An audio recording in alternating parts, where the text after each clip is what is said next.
Olá, bem-vindos a mais um vídeo aqui no canal Ricardo de Paris. Eu sou Ricardo e hoje temos mais um capítulo do livro História do Mundo para as Crianças de Monteiro Lobato. Mas primeiro, curta o vídeo. Observe aqui embaixo se não tem um botãozinho vermelho inscrever-se. Se tiver esse botãozinho vermelho escrito inscrever-se, clique nele e se inscreva, porque você não está inscrito. Você já se inscreveu e apareceu o botão de novo? Clique de novo porque o YouTube pode ter tirado sua inscrição. Dizem que às vezes acontece, não tenho certeza. Já curtiu? Já se inscreveu? Então, vamos para a história. Capítulo 62. Briga entre os cristãos. Hoje tem uma ilustração. Uma sugestão. Quando aparecer a ilustração, bote pause, imprime a foto e colore o desenho. Vamos ver e coloque no seu Facebook. Vamos ver quantas pessoas vão colorir as fotos e qual vai ficar mais bonita. Ok? Então, vamos para a história. Que fim levou a Emília? Perguntou Dona Benta, no serão do dia seguinte. 2 noites já que ela não me aparece por aqui. Brigou comigo, vovó, respondeu Narizinho. Está de mal, como diz ela. Dona Benta riu-se filosoficamente. Não me admira que vocês vivam brigando e ficando de mal um com o outro, porque as gentes grandes, cuja história ando contando, também faziam o mesmo. E na Europa, naquele período de renascença, metade dos cristãos ficou de mal com a outra metade. E até hoje não fizeram as pazes.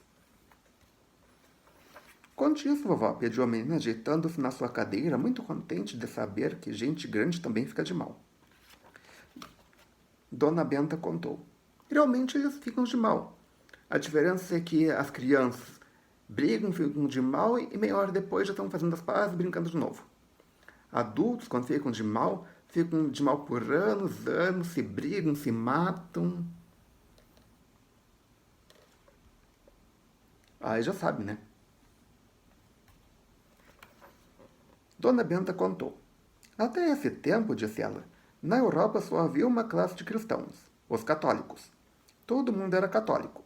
Isso de católicos e protestantes, como se vê hoje, começou desde a tal briga e pelo seguinte motivo. O Papa estava construindo uma igreja destinada a ser a maior e mais bela do mundo. Para isso, mandou derrubar a que existia desde o tempo dos romanos, naquele sítio onde haviam crucificado São Pedro de cabeça para baixo. Grandes artistas andavam trabalhando nela, como Miguel Ângelo e Rafael.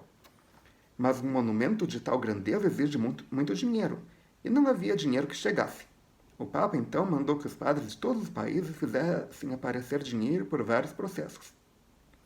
E houve grandes abusos. Foi o que declarou um monge da Alemanha de nome Martinho Lutero. Era um homem decidido e franco. Se não gostava de uma coisa, dizia. Não gostou do que o Papa estava fazendo, escreveu no papel todos os pontos em que não concordava com ele, pregando esse papel na parede da igreja de sua cidade. Juntou-se logo gente para ler aquilo, e todos acharam que Martinho Lutero tinha razão. O assunto foi discutido pela cidade inteira, e dela passou às cidades vizinhas. A maior parte do povo dava razão ao monge. O Papa, lá em Roma, soube daquilo e enviou a Lutero uma carta em que o chamava à ordem. Lutero leu essa carta em público e depois a queimou no meio da rua. Aquela coragem encheu de entusiasmo seus partidários. Seria coragem ou loucura? Fica a dúvida.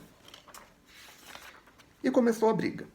Por fim, a desordem chegou a tal ponto que o Papa se queixou a Carlos V, rei de Espanha, e também imperador de um vasto império que abarcava a Alemanha, a Áustria e as terras da América. Carlos V mandou Lutero apresentar-se na cidade de Worms para ser julgado, prometendo que nenhum mal lhe seria feito. Lutero foi, mas nada adiantou porque não quis dizer o que havia dito e escrito. Os nobres da corte insistiram para que o imperador mandasse imediatamente queimar vivo. Carlos V, porém, soube guardar sua palavra e deixou ir-se embora em paz. Os amigos de Lutero, então, com medo dos católicos o matassem, esconderam-no ou prenderam-no por um ano em um lugar seguro. E foi nessa prisão que o cabeçudo monge verteu a Bíblia para a língua alemã, coisa que não havia sido feita ainda. Será? Fica a dúvida. Lutero queria que o povo da Alemanha lesse com seus próprios olhos a Bíblia, e assim visse que era o Papa quem andava à torto e não ele. Meio presunçoso ele, querendo dizer, se botar acima do Papa. As pessoas que acompanhavam Lutero começaram a ser conhecidas como protestantes, porque haviam protestado contra as ordens do Papa. E esse nome ficou até hoje. A religião dessas pessoas era o mesmo cristianismo baseado na Bíblia, mas sem o Papa e sem os acréscimos feitos nos concílios. Queriam seguir a Bíblia e fazer o que ela manda, mas sem que nenhuma outra pessoa, fosse Papa ou não, se metesse a dizer que era assim ou assado. Isso significava uma reforma na religião cristã. A religião dos que seguiam Lutero tomou o nome de religião reformada.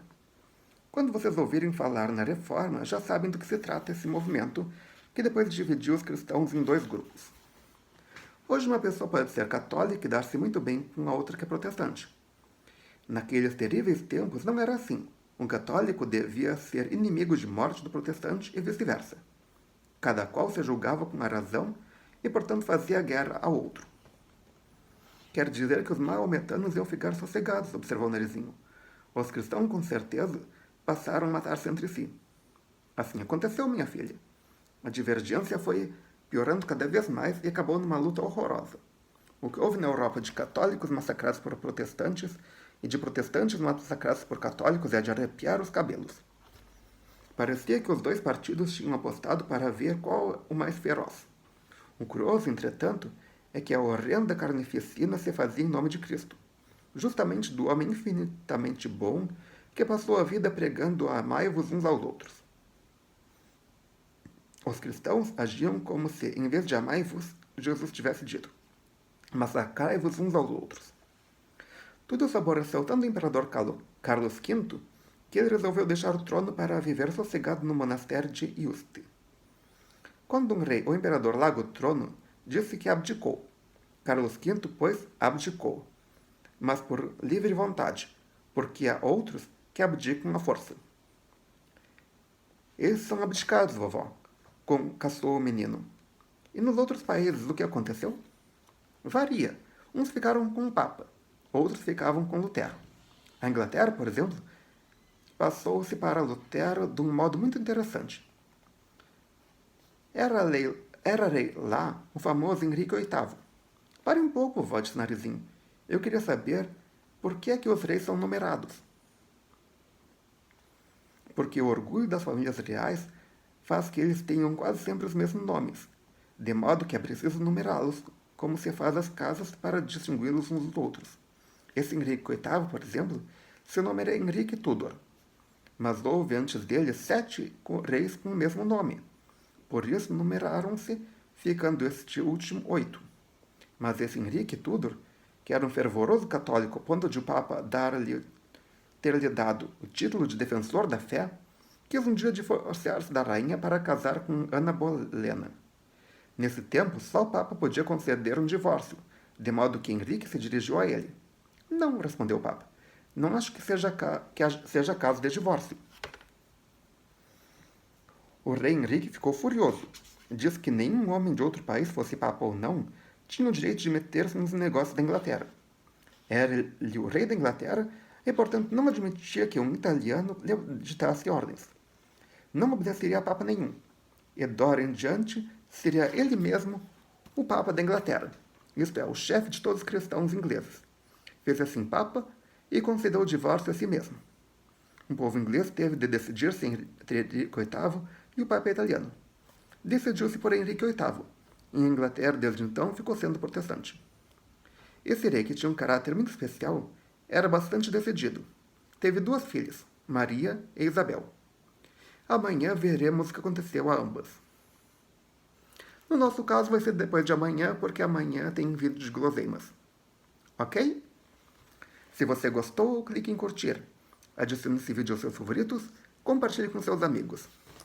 E volte amanhã para ouvir o vídeo de guloseimas e na segunda para a continuação. O que você acha que vai acontecer com elas? Coloque nos comentários aqui embaixo o que você acha que aconteceu. Ok? Então, obrigado pela presença. Obrigado pela audiência.